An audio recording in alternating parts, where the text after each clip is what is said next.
Hello enthusiast! May bagong release ang Nightcore na astig na work flashlight. This is the new EDC-09.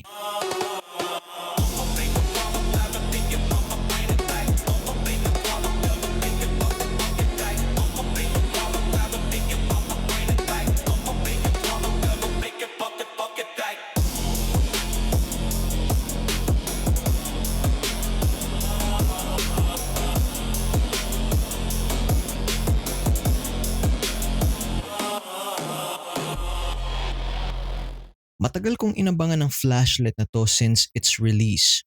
Meron kasi itong mga features na hinahanap ko sa isang flashlight. Tara, samahan niyo ako mag-unbox, kilatisin ang build quality, specs, features, at subukan natin ang liwanag nito sa ating field test. Let's do a quick unboxing first.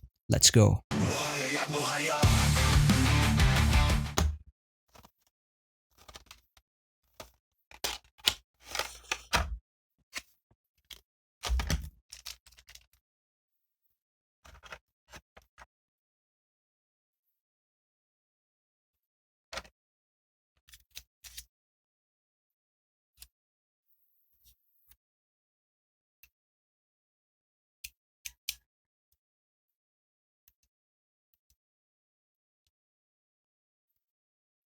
So ngayon pag-usapan natin ang mga features na bumubuo ng kanyang liwanag or beam profile.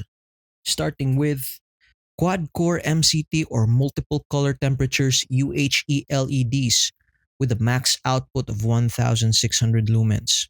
Equipped with 3 color temperatures, 6500K cool white light with a CRI of 73, 4500 neutral white light with a CRI of 83, and my favorite is the 3000K warm light with a CIR of 97. So this is a very high CRI beam. Dual TIR lenses na humuhulma ng liwanag niya for a soft, uniform beam. No intense hotspot, no uncontrolled flood, just a perfect blend of flood and focus. We have a peak beam intensity of 5,899 candela with a max throw of 153 meters. Offers 4 brightness level and a warning flash mode for each color temperature. Ngayong alam na natin ang mga specs na to, subukan natin ang liwanag niya. Let's do an outdoor test. Let's go! Alright guys, let's check out the Nightcore EDC-09.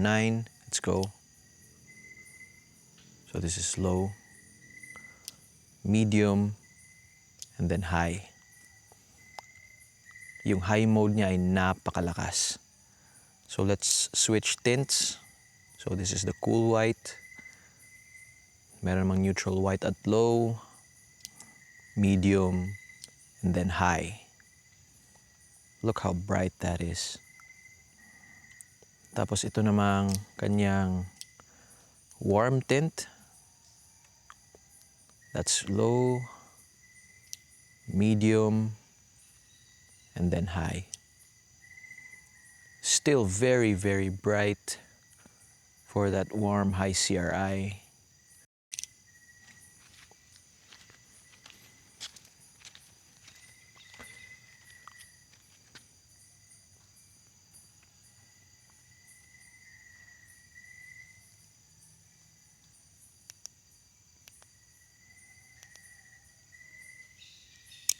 This is low, medium, and this is high. that's very bright. Let's switch the tints. That's the neutral tint, and that's the warm tint, the high CRI tint, 97, or CRI of 97. And then this is the cool white. Ngayong tapos na tayo sa outdoor test, let's do the rundown. Starting with the build. High-strength stainless steel shell with PVD or physical vapor deposition coating. This coating enhances the surface hardness and wear resistance. Madalas ito ginagamit sa mga jewelry, watches, automotive parts, and tools. We have a water resistance of IPX6, impact resistance to 2 meters, featuring a tail stand capability, and a magnetic base that can hold the weight of the flashlight really well. Meron din itong two-way stainless steel clip Napaka-versatile ng mounting options nito.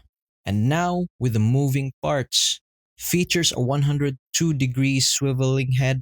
So kapag naka-tail stand ay pwede mo pa siyang mayuko for that convenient beam angle.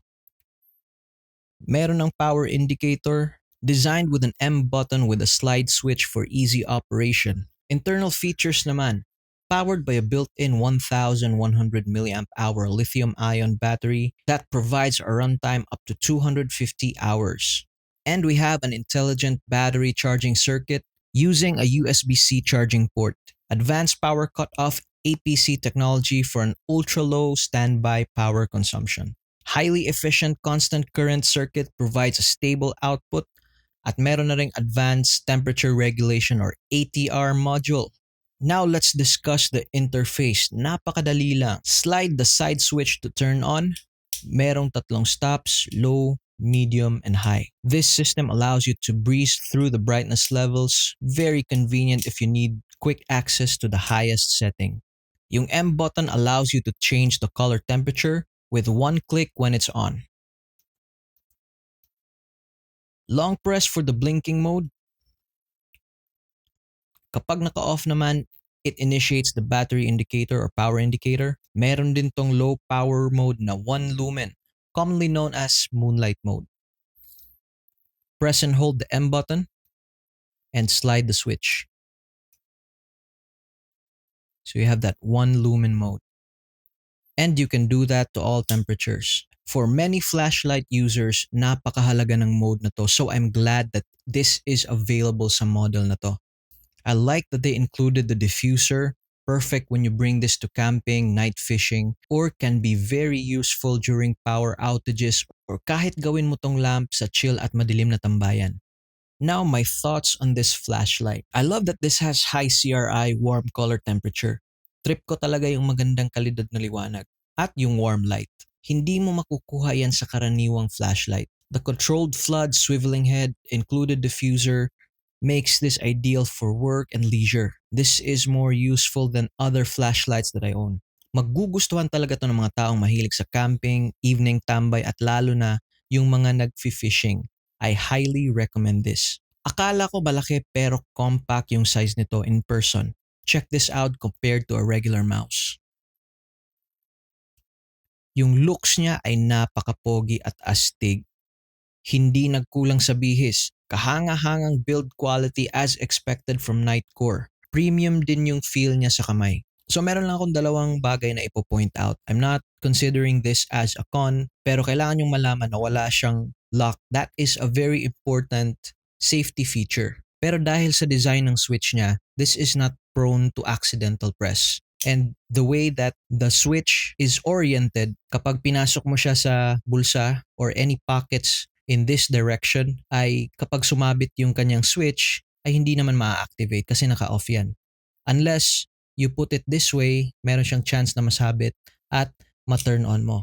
Pero kapag nangyari yon, malalaman mo agad because it's in this way. Pero hindi naman siya basta-basta na-activate kasi meron din siyang konting resistance. So for me, this is not prone to accidental switch. But for those people who want that lock mode, ay wala itong unit na to. Sana nilagyan na lang nila ng lock mode. Meron namang M button. They could have dedicated a triple press on this M switch so that you could have that lock mode sa mga gusto ng lock mode. Pero para sa akin, not a big deal. At pangalawa is madali siyang uminit talaga kapag naka-high mode. But again, this is not a con kasi this is intended for short and medium range. And I understand that high mode or turbo mode should be used sparingly.